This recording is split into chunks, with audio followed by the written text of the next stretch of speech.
Hello and welcome to Gaming Knuckleheads Talk. Okay, Joseph Nicolosi says, make sure to have it recorded and make some reels from your highlights. I have never actually done a reel of any of my live streams, and I've done some pretty funny shit on camera in both live streams and videos, if anybody fucking remembers the cave story incident. Which one are we referring to? I accidentally ran off the bottomless pit. Oh, yeah, that one. Anyway, we were planning on finishing up Fatal Frame this weekend in preparation for closing it out the year. Unfortunately, Sonic the Hedgehog 3 happened, so that's where we're going to be on Saturday. Yep. Hi, Matt. Don't forget to keep an eye out for any troublemakers. I will try to log in from my phone if I must. Anyway, tonight is a very, very serious topic, so we will try to keep the jokes to a minimum, but we make no promises about making fun of Game Freak like we always do on this show. What do you mean we? It's 90% you. If I have to, I'll take you down with me. What? I'm just saying, if you're going to say about it, be right about it. 90% of the time, it's you making the jokes. I will hold myself to the other 10%, because we all know that doesn't make them. You're a part of this group. You count. I count. You count among the 90% once I open my big mouth. Fair. Ooh, Matt just doesn't have isn't just ready to kick people out if they make trouble tonight. He's got a hammer. Mm-hmm. Anyway, as you've all guessed, tonight we are finally addressing the Copperajah in the room. See what I did there? Get off the stage. Okay. I'm kidding. Don't leave. I mean, I'm just barely fucking obscured here. Anyway, we are discussing Nintendo's lawsuit against Pocketpair. And I want to open on the biggest note to get the biggest amount of controversy out of the way while there's minimal people here to try and lynch us. Nintendo's kind of being a hypocrite here about suing Pocketpair because back in the late 2000s, like 2009, 2010, 2011, I recall, and this is on the DSi no less, playing a little game called Crystal Monsters. It was a little indie third-party game that had, oh, come on, you haven't done anything wrong. Great, we get a viewer live in the chat and fucking, oh God, Matt's gonna, oh God.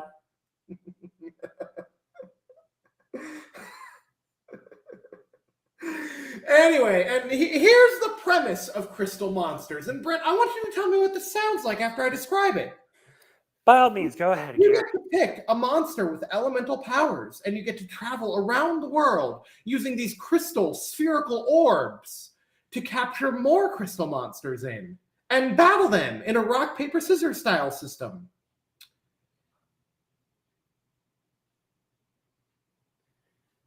Sounds a bit like Pokemon, only except a bit different. And by different, I just mean how it is captured. And that's exactly why they're so hypocritical. Why didn't they sue the developers of Crystal Monsters back then? And further, why did they even allow the game? I mean, the exact same thing that Crystal Monsters is doing, did back then, is exactly what Pocketpair is doing with Pal World and getting sued for. I'll tell you exactly why, and you cannot change my mind on this. I don't care what the official statements are. They're only doing it because Game Freak is too lazy to put quality back into Pokemon. And when Pocketpair does what Game Freak don't, they're like, oh my God, a threat to RIP. Yeah. I thought we already started, man. I mean, we're already talking. I hope we're live. I'm gonna check something on my end on YouTube. Oh dear. Oh fuck.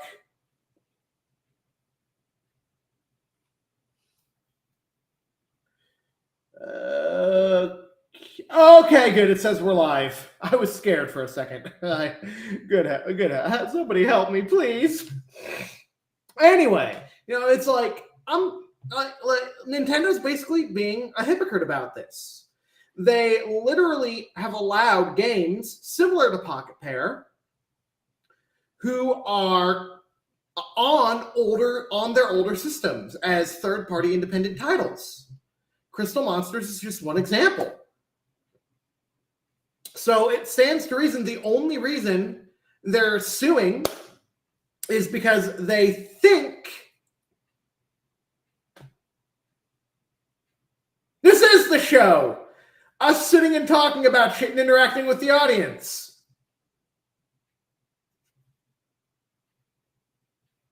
I don't get it.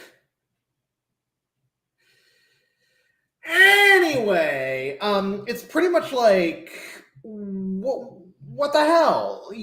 Why wasn't Crystal Monsters a threat to Pokemon back then, aside from the fact that there was still quality in the games at the time?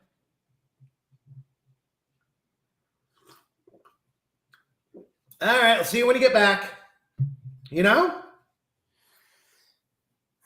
Yeah, I do agree. I personally think the biggest reason is that for there is how you sort of say here. Like Crystal Monsters seems more like it was more small to the point where it's not really was that big compared to what Pal World is. Yeah. And again, I still think it goes hand in hand with the fact that nowadays there's so little quality in Pokemon. Well, Matt, the big thing about Digimon is that you don't capture Digimon in spherical objects, and that's what Nintendo is suing Pocketpair for. They're using that as the springboard. What do you mean you couldn't see us? You're live or I couldn't see you. Okay, can you see us now? Because let me pull up my YouTube again. How much you want to bet the show is going to be canceled due to some fucking around by No, I'm looking at us right now. I pulled it up. We're live. Yeah, we are live. And we are. I don't get why everybody's confused. Huh. This is weird. Very weird. Okay. Anyway, back to what I was saying. They're using the fact that you use spherical objects to capture PALs in an attempt to block the game from being distributed. Like, if Nintendo won this lawsuit, Pocketpair would have to pay them a fine and permanently get rid of Pal World entirely. Digimon, you don't capture Digimon in the spherical objects. So that's why Digimon is safe. However, that doesn't mean that Bandai Namco can't sue. And this is the part where I'm going to say something that's really going to piss people who are against this lawsuit off. But when I get through my point, you'll see why I'm saying this. And that's more or less, I say let Nintendo win this lawsuit. And here's why. If Nintendo wins this lawsuit, other companies could sue them for insignificant patents and similarities to their games. Like, a lot of people live and breathe by the idea that Pokemon was the first monster taming game out there, forgetting that even though for the most part it was Japan exclusive, Megami Tensei predates Pokemon. If Nintendo wins this lawsuit, they set a precedence that anybody can sue anybody for any reason. And because they think that they're untouchable, and Shigeru Miyamoto basically thinks that he's fucking God, if a company like Atlas sues them and says, we don't want you to make Pokemon anymore because you're ripping off Megami Tensei by doing the whole monster taming thing that we did first in the late 80s, early 90s, Nintendo will falsely claim, we're being unfairly sued. You set that precedence when you tried to sue Pocketpair and won in this instance, you know?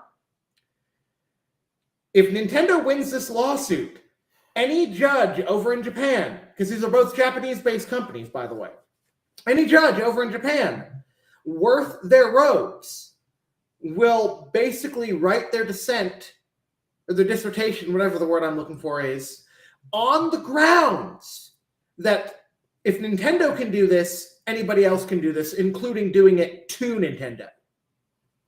So if Nintendo doesn't want to risk frivolous lawsuits for people suing them for using similar mechanics to other games that they've made, they would be better off dropping the lawsuit, marching straight up to the Pokemon Company's office or into Game Freak's programming offices and say, put back the same effort and quality from when Iwata was the executive producer, or else. You know they're not going to do that. Yeah, mostly because Shintaro Furukawa is a raging incompetent who could not manage his way out of a paper bag. He couldn't manage his way out the front door. He's fucking Roronoa Zoro from One Piece. Now that's just rude to Zoro. Fair enough. Yep. And again, I mean, what are your thoughts on the idea that if Nintendo wins, they could set a precedence where they could be sued, even though they don't think they should? I mean, I believe that they would be saying that sort of thing. The bigger question is if anyone has like forgive my lack of terminology, but this is the best thing I think of, the balls to actually do that. Well, Nintendo has lost lawsuits before.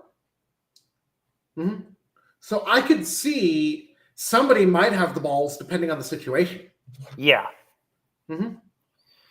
Yeah, I do agree on that part. Again, it's just as I see, it's like, it ultimately depends to me because I don't know. I mean, it might just be because I don't pay too much attention to like lawsuit related news too much, or mostly news in general, because I find a lot of news is biased in a lot of ways. Yeah. But I don't think I've really seen usually when I see about like a company getting sued by another video game company, it's usually some big wig that's going up against someone who doesn't have a snowball's chance in hell going up against them, vice versa. Yeah. And to be fair, when the news first broke, I was seeing information through YouTube videos and looking at comments, you know? Mm-hmm. Like, I found out that the patents that Nintendo is suing Pocketpair over were filed after the lawsuit. They didn't exist. And there was some parent patent that these patents were spun off from, but the individual patents were filed after. I mean, I'm no legal expert, but that kind of sounds to me like Nintendo manufacturing evidence that didn't exist prior to the lawsuit so they would have a leg to stand on. Yeah, I do agree on that sort of thing, but honestly, I mean, this is Nintendo Japan that's suing, right? Like Nintendo in general. Nintendo of Japan is suing Pocketpair, another Japanese. That's what I meant. Is that like, you know, we're looking at the Japanese like legal system, and I'm not too familiar with either our legal system. You're more the expert on that one, nor am I an expert on the Japan legal system. But I'm 100% certain they're both different.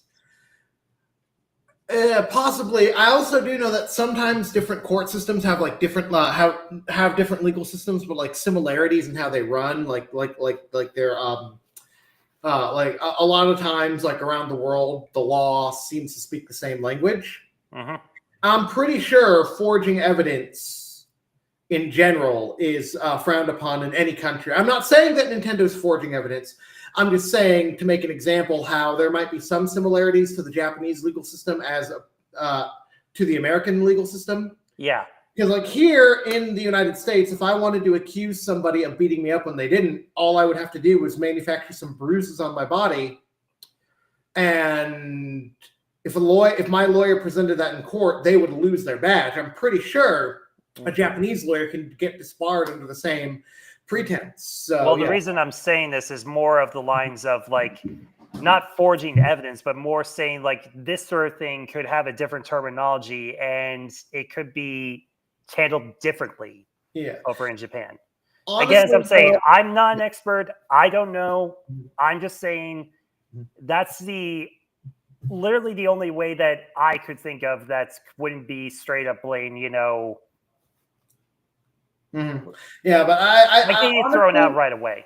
I think only a lawyer could really explain everything, but because it's not just the legal system, it's patent law and parent patent versus child patents. I don't know how any of that works, but it's like, why would you file the patents after filing the lawsuit? And why didn't you put these patents on hold so early on? I mean,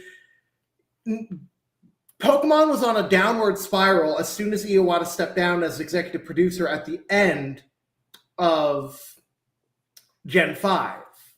Like, as far back when Dexit happened leading up to the release of Sword and Shield, everybody was talking about, well, to be fair, quality in Pokemon dropped after Gen 5 ended. Gen 6 was the first low, bad quality Pokemon game.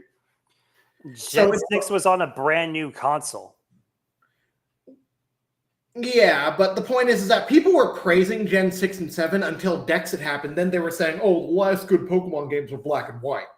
Yeah. Yeah, what I'm saying is, how many people thought that the quality of the games dropped? Because legit criticisms I've seen of the jump from sprites to models is, for example, the color palettes look different. And sometimes that's for worse, Not to mention all of the fun side activities and shit you could do, save for remakes. Gen 6 literally boiled down to play base game, and afterwards there's just one little 5-minute long post-game story. Other than that, it's complete your Pokedex, compete in online tournaments, or go against the AI in the battle facility. I think that's what people mean by quality drop. It became so bare bones, it makes Generation 1, which virtually had nothing in the post game aside from rematch the Elite Four and complete your Pokedex and capture Mewtwo. They make that look like a better quality game than Gen 6 and onward, Yeah, so it's like, assuming that there were legitimate complaints about the drop in quality and content as far back as 2013, this was on a downward spiral, and it was inevitable that somebody would make a competitor. I mean, we saw Temtem. Nintendo didn't see that as a threat, even though Temtem came out roughly around the same time Sword and Shield did. Yeah. And isn't Temtem available on the Switch? Yeah. So again, why Pocketpair? Have they had enough of people complaining and they're just doing this to stamp their feet and throw a tantrum?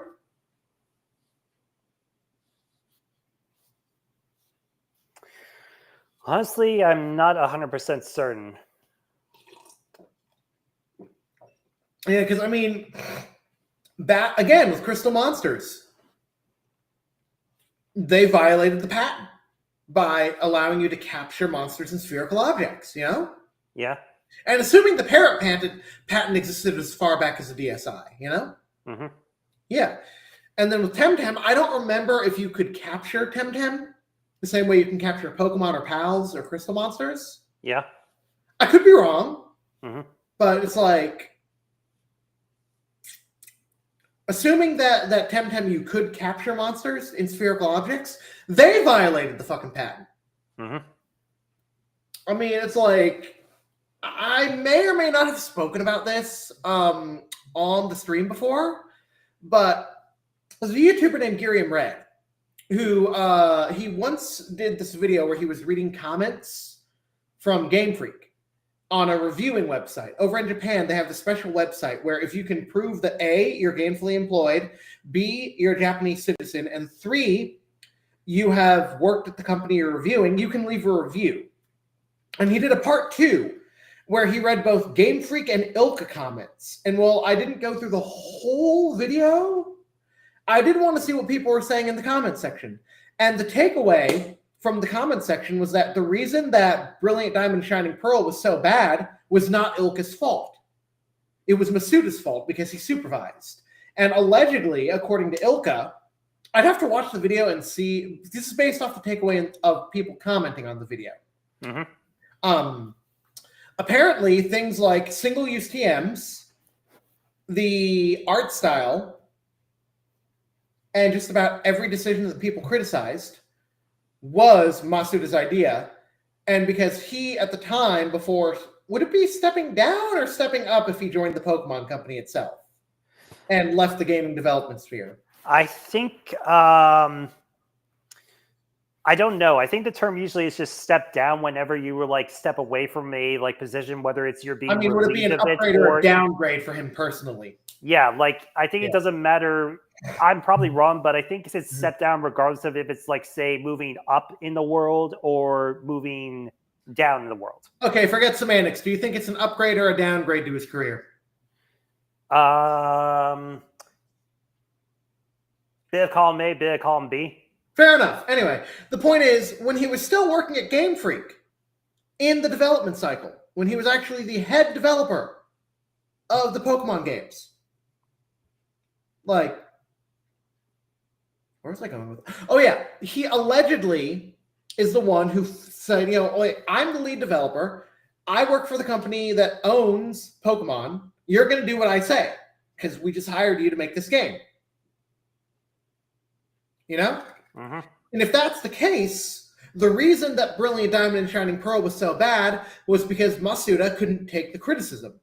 And instead of being a mature fucking adult and being like, well, maybe I should start putting in better quality games. I may only have 1 year of development time, but maybe there's a way that I can put in, like, they say, oh, the development stages on paper start this early in development. Dial that back a little further or hire more people, But the point is, instead of finding out how to solve the crunch time problem that the Pokemon Company puts on them, he was pretty much just like, you know what? If people are going to criticize, I'm going to give them a bad game on purpose because I know people are stupid. Even though I'm going to make all the decisions that make the game bad, people are going to blame Ilka for my bad decision-making because Ilka is the one actually doing the programming. It's the same thing with Miyamoto. Like, I don't remember if I mentioned this when we talked about him back in fucking our Exposing Shigeru Miyamoto stream. But it's like, I watched a video by Thomas Game Docs ranking 20 Zelda games from worst to best. And when he spoke about Zelda 2, he didn't state when this interview happened, but I imagine it happened more recently. But Miyamoto basically said Nintendo has never made a bad game or product in their life, and that everything they've made is a perfect 10. And he postulated that as if that was a fact, and people's opinions didn't matter. Yeah. So he's a perfectionist, he's a fucking egotist, I'm surprised Nintendo isn't trying to sue people who give negative reviews of their games, Like, YouTubers who are bigger than us might make millions of dollars, but they still might not be able to stand up to a corporate giant like Nintendo. I mean, I can honestly understand why they might not sue, like, say, YouTubers here in America, because things like fair use and opinions are protected speech, as long as they don't violate what isn't considered protected under the First Amendment. But I'm surprised Miyamoto hasn't tried to do that, especially now that he runs the show and has his hand so far up Furukawa's ass. You would think he was one of, like, Jeff Dunham's puppets, Are we sure he isn't? Probably. Wait a second. Best joke conspiracy theory ever. Jeff Dunham fucking runs Nintendo, and every time Furukawa says something, it's Jeff doing a Japanese accent. I was thinking more on the lines of Miyamoto going like, excuse me, let's consult the CEO. Dips under, puppet comes up. That too. I mean, going back to what we said for people watching this who didn't watch our Miyamoto video, gotta drink that energy drink. Yes, you do. Like scratch on me. Anyway, going back to what we said back then, so in 2018, right at the end of the year, Furukawa said that he recognized that the Switch Online wasn't selling well and it needed to be improved. About 2 months later, during an investors meeting, Miyamoto said that they had no plans to improve the system of the online service, even though Furukawa said he wanted it done. Now, here in America, if you talk like that to someone above, if you talk like that and you're below the CEO on the corporate totem pole, you better be dusting off your fucking resume. Yeah, so it's like you've got an egotist who thinks that there is no such thing as a bad product coming out of the company, and somebody who never cared about the franchise he was in charge of to begin with and only put effort into the development because the CEO at the time was both the executive producer and commanded an air of respect. Like, when he was alive, you did not disrespect Iwata. No, you did not. Yet somehow it's completely okay to disrespect Furukawa. And he's in the exact same position of power that Iwata was, you know? Yeah. And it's like, that's the really big thing about why this lawsuit is basically just one big fucking joke and nothing more than a tantrum. On one side of the coin, we hope Nintendo loses, and the judge is like, listen, A, you've allowed games that are doing the same thing you're suing Pocketpair for onto your system. B, if I rule in your favor, who's to say that games you've made that have similar features to other games won't get you sued? I mean, if Nintendo's smart enough that they filed very specific patents that other companies couldn't sue them for, even if they were doing the same thing that Pocketpair has done, like, I could see those cases getting thrown out, you know? But when it comes to, like, in general, you know? It's like, I'm sorry to say it, but on one side of the coin, Nintendo should lose this lawsuit to set an example why it's frivolous and pointless. And two, on the other side of the coin, if they win, they can get attacked by other companies and get sued. And when they stamp their feet and whine, the other companies will say, why? We're just doing what you did to Pocketpair. How is it any different?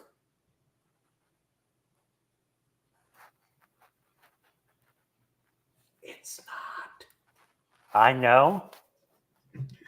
That's what my silence was supposed to convey. It's not. Ah, very good. But yeah, but you know, and it's like, look, I played modern Pokemon, and so I can actually genuinely account to its faults and its problems, you know?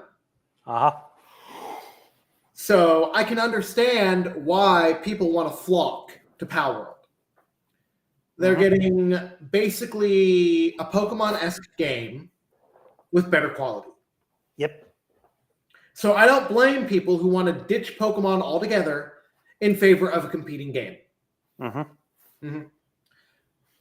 mean, because when Power World first came out and it was all over and all fresh, Nintendo got so desperate every hour on the hour of every day. They put up, hey, check out this cool Pokemon. Don't you want to ditch Pocketpair and play our games again? I have an image on my Switch of my character floating in midair because Koraidon glitched out.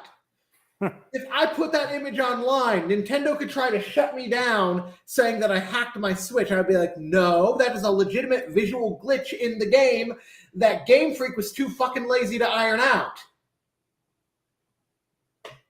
In other words, you falsely accused me of hacking because your seal of quality is a bigger joke than my personal budget. And it's been said, my personal budget, my income, there's no bigger joke in the world than that. And Game Freak came along and proved that wrong. You know? Yep. Yeah. I mean, Generation 1, they had an excuse. There was no way to iron out glitches. So what's their excuse for leaving all of the visual anomalies in the game in Scarlet and Violet? Whatever they can say. I can understand what Miyamoto would say. Mm-hmm. Those visual glitches are made up by disrespectful haters. Fuck you, Miyamoto. I'll never stop saying this. The day he retires will be the best thing to happen to Nintendo. Mm-hmm. The phrase we're looking for is fallen from grace. He was once a respectable persona, now he's basically just a windbag. Mm-hmm. Mm-hmm. Mm-hmm. Let us now have a moment of silence for the fall of this man.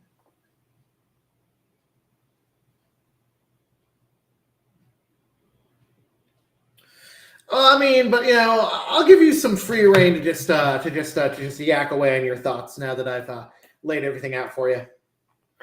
Well, I mean, you pretty much nailed pretty much everything on the heads. I mean, I actually did a little bit of reading, and apparently from what I've heard with Pal World is at the very least, from what I've seen, is that they are planning to make some modifications to the game, at least in terms of the thing that they're getting sued over, aka the ball system.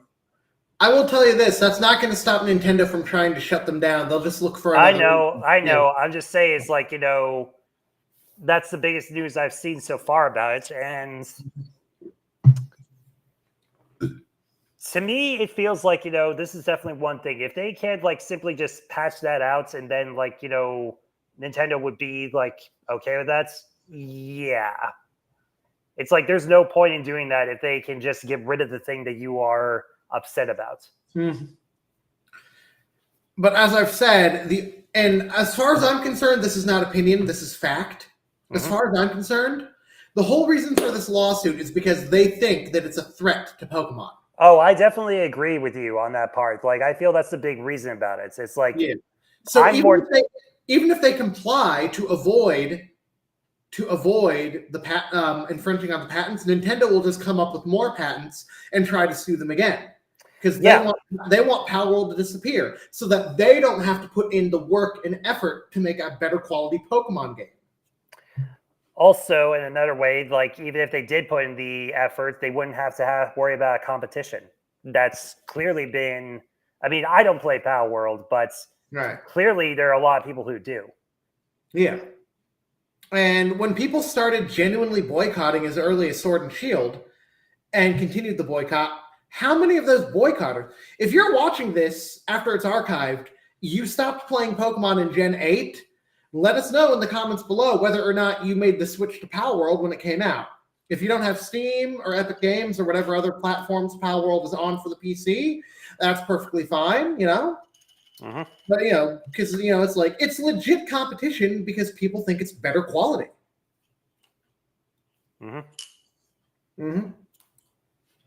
And I was saving this for a big expose video on Pokemon, but I'll say it now just because it's relevant. But if they're so worried about time crunches, why don't they just tell Pokemon Company, we need more time to build a higher quality game?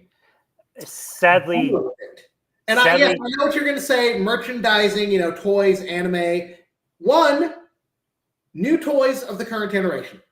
2, filler arcs a la the Orange Islands. Well, that's true, but what I was really going to say is that sadly there's a word for that. What? Higher ups.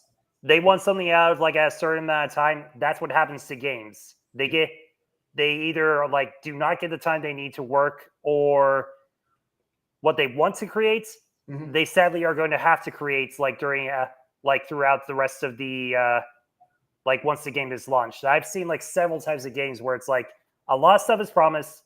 They don't have the time to release that on the time that they have. Mm-hmm. So that has to be released on two things. One, later time after it's sold, and two, good faith that people will stay around for that. Yeah. And I will say one thing about higher ups. And this is the part where all the experts on Japan and Japanese culture get to actually come in and explain what I'm about to question. But Nintendo, Creatures Incorporated, I think it was Creatures, it was Nintendo, Game Freak, and one other company. They're the ones who created the Pokemon Company. So how the hell is the Pokemon Company higher on the corporate ladder? That would be like if the monster was the boss of Dr. Frankenstein. That I've got no clue. That would be like if a store manager tried to make executive CEO decisions at a company. Mm-hmm. At least in my opinion. And again, anybody watching this, if you know a little bit more about Japan and Japanese culture than I do, explain how the Pokemon Company is the higher ups if they wouldn't exist if it weren't for Nintendo, Game Freak, and either Creatures or the other mystery. It might have been like Ape Incorporated or something, but I think it was Creatures. Because, Creatures and their relationship with the development. So, yep. Yeah, but these three companies are the reason the Pokemon Company existed. One more analogy. That would be like if I had a kid and my kid tried bossing me around. Mm-hmm. Yeah. At least from American culture. I will never claim to be an expert on Japanese culture. So. Yep. Yeah. But, case in point, like, regardless, like, if the higher-ups want to rush these games because merchandise, again, why don't they just use their fucking brains? Mm-hmm. Mm-hmm. It's like, well, we can get higher quality products if we put out more filler arc in the anime. I mean, first of all, how are the filler arcs in the anime? Isn't it like Pokemon Horizons and Pokemon Journeys? Isn't that just about the Paldea region? Mm-hmm. So we can assume that the story of these characters isn't going to continue in the Generation 10 arc.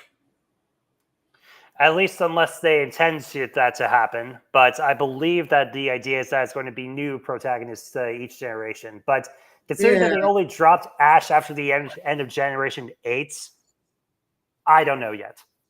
And they regaled into a side character, though. I think this is more on the fault of like the TV company that produced the anime over in Japan. But what made them think that winning a singular Pokemon League would automatically make that person a Pokemon Master?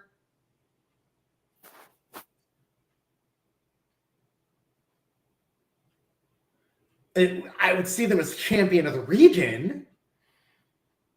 But Ash's journey had him going from region to region.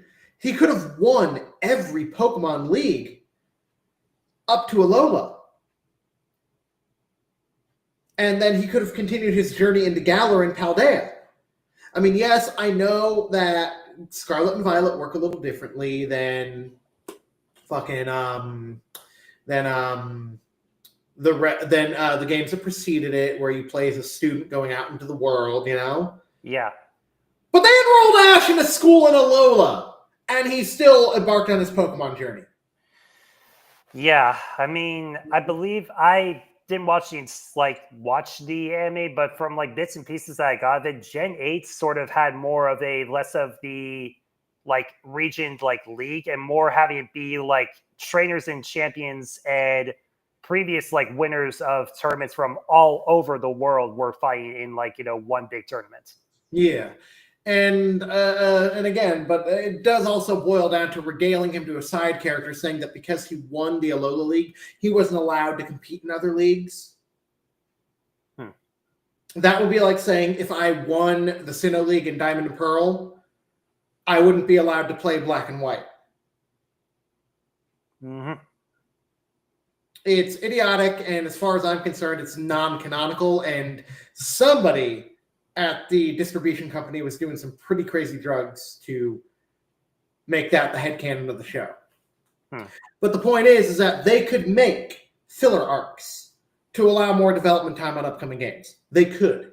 Mm-hmm. So it's less of a question of why are the higher ups, why aren't they going to the higher ups and asking for more time, and more like why are the higher ups not making smarter decisions? Because sadly, I feel that's something that just happens with higher ups. They don't really understand more of the ground of what goes on. Like, unless there's something big reason for it. I don't think they'll listen because the only reason I can think of, and this might not account for stupidity so much as it does greed, but to quote Cash Buxo and Hell of a Boss, because money. Exactly. Look, you put out new sets of Gen 9 trading cards, people are going to buy them. You don't need Gen 10 right away just to sell more Pokemon cards, you know? Mm-hmm. That's why I don't necessarily think money is the reason for stupidity. At least in this case. I've said to my friends before, there's a difference between smart greed and stupid greed. Mm-hmm. Mm-hmm. But sometimes greed and stupidity can just be two completely converging down different paths. Mm-hmm. Yeah. And all this just really boils up into a ball. Pocketpair may not have existed. Sorry, Pocketpair is a development company. I'm thinking Power World may not have existed if they had put more effort into the games. You know? Or at the very least, it probably wouldn't be as big as it is. Or like it it easily could have just been another one of the knockoffs, like the two that we mentioned earlier. You know? Yeah. And again, it could be a completely different game altogether. Add that too. I feel like the main reason that that Power World became what it was because of the lack of effort and quality into modern Pokemon. Mm-hmm. Mm-hmm. Yeah. And Nintendo really needs to use this as an eye-opener. If you're going to be lazy, if you're going to be arrogant, people are going to do things that are going to make people want to play their games instead of your games. Mm-hmm. You know? Like going back to like Mario Kart, for example. We can't make the Sunset and Sunset Wilds on the engine we're using. Really? Because a bunch of people dumped the ROM files onto their computers, used the exact identical engine that you were using, and they made it happen. It's not that you can't do it, it's that you won't do it. You make a purposefully bad decision. And if people are like, well, if that's how they're going to treat their retro tracks in Mario Kart going forward, I think I'm just going to play this go-kart racing game instead. And then Nintendo's like, oh, we're going to sue you for doing a go-kart racing game. First off, it's a completely different thing than Mario Kart to begin with. It's literally like just like Cruis'n USA. No items, you know, no gimmicks like flying or underwater driving or anti-gravity. Yeah. And people are just playing it more because the developers of this unnamed generic go-kart racer are putting in more effort and care into the game. And that's not to say that Mario Kart 8 is bad. It's not. I do think that them being lazy about how they handled Sunset Wild and then trying to lie about it, knowing that the fanboys would suck on their milk, if you know what I mean, and you do, and then go... We'll be right back when Brent finishes being sick. Okay, sorry, I'm back. What did I miss? You know, like, and they're just going to be, but how dare you criticize Nintendo? Like, there's some guy online, I forget his name, but apparently he says that Nintendo doesn't use emulators in their games, like their retro shit, even though it's been proven, because using emulators is a crime. ROMs are illegal. Emulators can have legal usage. Emulators are not piracy. ROMs are piracy. Yep. So this guy is either a grade A moron or he's just a diehard Nintendo fanboy spewing pro-Nintendo talking points. He could be a bit of both. Yeah, that too. But, I mean, the point is like, what's going to happen if other Nintendo franchises, especially first-party ones, because as we know, Pokemon, much like Kirby and Fire Emblem and the like, technically count as second parties because second-party studios owned by Nintendo. That would be like saying that everything owned by Rare on the Xbox is now first-party. Yep. Mm-hmm. But it's first-party games and other second-party titles, if their quality go downhill, What's Nintendo going to do when people start abandoning other franchises if those dip in quality? Yeah. It's like they want to be number one, but they want people to blindly worship them to the point where if somebody makes something better, Nintendo's going to try to sue their asses. Or more specifically, if they make something better that's better than what they are offering specifically. Yeah. And yeah, like I would love to see Pocketpair make the changes. And then everyone will be like, Pocketpair made the changes. Nintendo can drop the lawsuit. Announcement, now we're suing them for this patent. They're just going to keep doing it over and over and over until Pocketpair has no choice but to have their day in court. And then hopefully, hopefully in Nintendo's eyes, they're going to hope that the judge will rule in their favor and order Pocketpair to immediately cease development and scrap the entire game. Nintendo is basically being the bully on the playground. When I was a kid, I would come home from school in 3rd grade with bruises covered in blood because people would physically beat me up when I was a kid. That's the analogy. That's basically what Nintendo is doing here. If Pocketpair gives the bully what they want, but it's not exactly what the bully actually wants, the bully's just going to strike again. I mean, hopefully if Nintendo drags it out long enough, they'll be forced to drop the suit unless they want to shut their doors forever because they're out of money. But I think they have way too much money. That would literally take a decade. Yeah. Out. Yeah. Yeah. Especially because Miyamoto already showed he has sway over the American legal system. Let's not forget that after the arbitration of the Joy-Con lawsuit was ruled in Nintendo's favor, the judge is here in America basically ruled, oh, by the way, nobody's allowed to say that Joy-Con drift exists. So even if there is another game that's infringing on the same patent that Pocketpair is infringing on, that Nintendo has allowed on their system, they can easily get a judge to say, this is the first time any game has ever tried to infringe upon one of Nintendo's patents. And then all the other games out there that exist can be openly ignored by Nintendo and the community in general. And I think that having that kind of sway over court systems is extremely dangerous. Yep.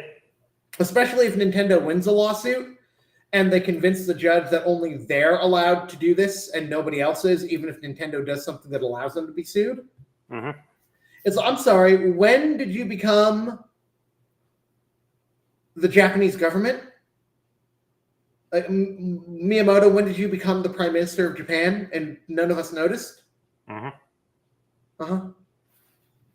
Yeah. And nobody actually openly stated who at Nintendo told the American legal team to say that Joy-Con drift didn't exist and was made up.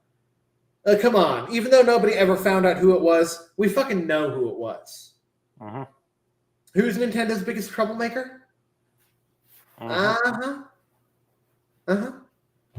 We can appreciate what he's done for the company. We just don't have to like or respect who he's become. Yeah.